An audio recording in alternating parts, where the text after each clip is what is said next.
teorías básicamente que tratan un poco de explicar el por qué hay pacientes que desarrollan la enfermedad de Alzheimer.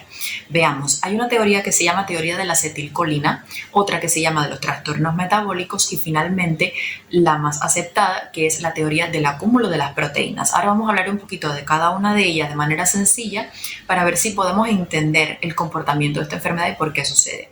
Con relación a la teoría de la acetilcolina, decirles que es la teoría más antigua y en realidad es la menos aceptada por la comunidad médica. ¿Por qué? Porque esta teoría lo que plantea es que la enfermedad de Alzheimer aparece porque hay ciertos pacientes que van a tener disminuidos los niveles de acetilcolina. La acetilcolina es un neurotransmisor de aquí del sistema nervioso central que tendrá una función específica. Bueno, estos doctores plantean que debido a que el neurotransmisor disminuye por causas no conocidas, el paciente empieza a desarrollar las manifestaciones de la enfermedad. Sin embargo, ¿por qué esta teoría no fue muy bien aceptada por la comunidad médica? Porque después, cuando los doctores dijeron, bueno, si el problema es que falta acetilcolina, vamos a darle medicamentos que me mantengan los niveles de acetilcolina normal y con esto la enfermedad debe tratarse, debe curarse. Sin embargo, se observó que esto no sucedió. Le daban los medicamentos que actualmente de hecho se usan, son los inhibidores de la acetilcolinesterasa. O sea, esos medicamentos van a inhibir a una proteína que hace que se disminuyan los niveles de acetilcolina. Entonces, si yo le pongo un medicamento para que haga que esa proteína no actúe, pues mis niveles de acetilcolina estarían normales, ¿no? O estarían lo más cerca de la normalidad posible. Ahora, lo que pasó es que cuando los médicos empezaron a darle el tratamiento a los pacientes, vieron que efectivamente las manifestaciones clínicas de los pacientes sí mejoraban, pero la enfermedad no se curaba. Entonces, por eso es que esta teoría encontró algunos detractores. De todas maneras, fue una teoría importante porque a través de ella se comenzó a implementar el uso de fármacos que mantuvieran los niveles de acetilcolina basales y de verdad que realmente se ha demostrado que los síntomas pues mejoran un poquito. No retrasan la progresión de la enfermedad, indudablemente la enfermedad seguirá progresando, pero sí mejoran un poquito los síntomas, las manifestaciones de estos pacientes. Entonces, la segunda teoría es la de los trastornos metabólicos. Bueno, se ha dicho que aquellos pacientes que tienen una hiperglicemia y una resistencia a la insulina, y esto me suena a diabetes mellitus. Bueno, se dice que en estos pacientes que tienen estos perfiles metabólicos, el exceso de insulina va a ir a los receptores que se encuentran en una estructura en el sistema nervioso que se llama hipocampo, que el hipocampo se va a encargar de tres cosas fundamentales: los procesos relacionados con la memoria, de los procesos relacionados con las conductas de inhibición y también con el reconocimiento del espacio. Entonces, el exceso de insulina va a ir directamente a unirse con los receptores de las neuronas que forman parte del hipocampo. Y esta unión entre ellos dos, entre la insulina y su receptor de las neuronas hipocampales, van a desencadenar que dentro de la neurona no se produzca una proteína que se va a encargar de eliminar el exceso de insulina y de eliminar también el exceso de una proteína que se llama beta amiloide y que es la que después se va a empezar a depositar encima de las neuronas, va a desarrollar unas placas amiloideas y que van a ser las responsables de desencadenar la aparición de una enfermedad de Alzheimer. Entonces, esta sería la teoría metabólica. Una pregunta importante que ahora sé que me harás. Bueno, todos los diabéticos, como ellos tienen hiperglicemia y resistencia a la insulina, ¿todos los diabéticos desarrollarán entonces una enfermedad de Alzheimer? No. De hecho, se ha observado que pacientes que no son diabéticos desarrollan Alzheimer y hay pacientes diabéticos que no desarrollan una enfermedad de Alzheimer. Fallecerán de otras cosas, pero no de una enfermedad de Alzheimer. Entonces, se ha relacionado también con la obesidad, otro punto importante que deben conocer. Entonces, bueno, la tercera teoría que trata un poco de explicar el por qué aparece una enfermedad de Alzheimer surgió en el año 1991 y verdaderamente digamos que es la que mejor se adecua a los cambios que posteriormente uno observa en el cerebro de estas personas. Y esta teoría se llama teoría del acúmulo de proteínas. ¿Por qué? Porque van a haber dos proteínas en el cerebro de todas las personas que por razones no conocidas, ellas va a cambiar su comportamiento.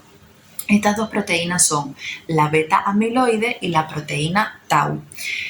Bien, la beta-amiloide es un péptido que va a formar parte de una gran proteína que se va a llamar proteína precursora de la amiloide, que es extremadamente importante en nuestro organismo. ¿Por qué es importante? Porque ella es la que es responsable de que nuestras neuronas crezcan. Si nuestras neuronas no crecen, nosotros no podemos pensar ni desarrollar ninguna función. Si nuestras neuronas se dañan por un traumatismo craneoencefálico, por un accidente que ha tenido el paciente desafortunadamente, bueno, esta proteína se encarga de estimular la reparación de todas estas estructuras dañadas y se encarga también de que tu neurona que sobreviva todos los días a todos los traumatismos, a todos los efectos tóxicos que puedan estar presentes. Entonces, básicamente, esta proteína precursora de amiloide es protectora de la neurona, de la célula fundamental del sistema nervioso. ¿Qué es lo que pasa? Que por razones que todavía no se han descubierto a día de hoy, hay una enzima que viene y esa proteína precursora del beta-amiloide, pues encima la divide y empieza a dividir esa proteína en partes, la segmenta. Y uno de estos fragmentos va a ser el péptido que se va a empezar a acumular, el beta-amiloide que se va a empezar a acumular en la superficie de las neuronas donde esté ocurriendo este proceso. Y generalmente en la enfermedad de Alzheimer, la primera estructura que se daña es el hipocampo. Entonces ese beta-amiloide que se está zafando de su proteína principal se empieza a depositar allí, en la superficie de las neuronas del hipocampo. Y la persona empieza entonces con trastornos en la memoria, se empiezan a olvidar las cosas, empieza a no reconocer dónde está, empieza con conductas de desinhibición. ¿Por qué? Porque está afectando ya las neuronas de esa estructura. Entonces, esto sucede desde afuera. Y esto, cuando comience el acúmulo progresivo, va a formar unas verdaderas placas. Cuando yo diga placa amiloides, ustedes imagínense que han cogido un pote de esto de gel, de hacerse el pelo, y cogen un poco de gel y se lo hacen así al cerebro. Cuando diga un depósito amiloide, una placa amiloidea, imagínense algo así, para que tengan una idea representativa y me logren entender mejor. Entonces, desde afuera se está afectando la neurona por este beta-amiloide, pero es que dentro de la neurona también hay un caballo de Troya que se llama la proteína tau. La proteína tau es extremadamente importante también. ¿Por qué? Porque dentro de cada neurona, que se la voy a dejar aquí, hay un sistema de unos microtúbulos que son como unos rieles así como los del tren, los rieles del tren, y a través de estos rieles es que la neurona logra transportar todos los nutrientes que a ella le llegan desde la parte del cuerpo de la neurona hacia el axón y hacia todas las prolongaciones que va a tener la neurona. De esta manera la neurona se nutre completamente y puede cumplir su función, que es transmitir señales, ¿no?, a otras neuronas y efectuar las diferentes sinapsis. Bueno, lo que pasa es que la proteína tau, por razones que tampoco se conocen muy bien, de pronto esta proteína se hiperfosforila.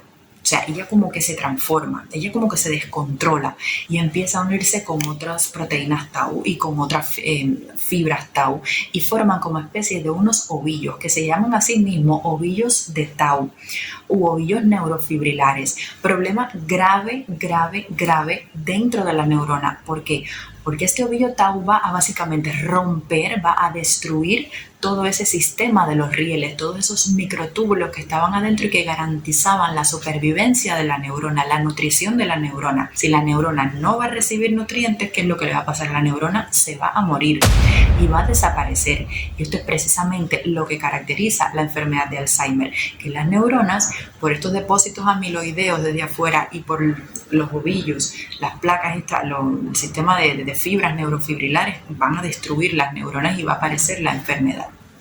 Entonces, bueno, estos son los tres mecanismos que un poco están tratando, las tres teorías que están tratando de explicar la aparición de la enfermedad de Alzheimer. Pero a ciencia cierta todavía no se sabe a 100% por qué razón algunos pacientes sí y por qué razón otros pacientes no. Lo que sí sabemos es que se produce el depósito de las placas de amiloide y que van a haber los ovillos tau y que ellos dos son los responsables de los cambios anatómicos que van a ocurrir en las neuronas de las diferentes estructuras que están aquí dentro del sistema nervioso central y que a medida que se vayan dañando, la persona progresivamente va a ir empeorando, porque todo esto se va a localizar primero, digamos, en la región del hipocampo, pero progresivamente con los años se va a empezar a diseminar en el resto del cerebro. Este proceso tarda aproximadamente de unos 5 a unos 10 años. Y bueno, antes de terminar ya este capítulo, me gustaría hacerte saber que existen algunas mutaciones genéticas que se han descrito y se han relacionado con la aparición de la enfermedad de Alzheimer.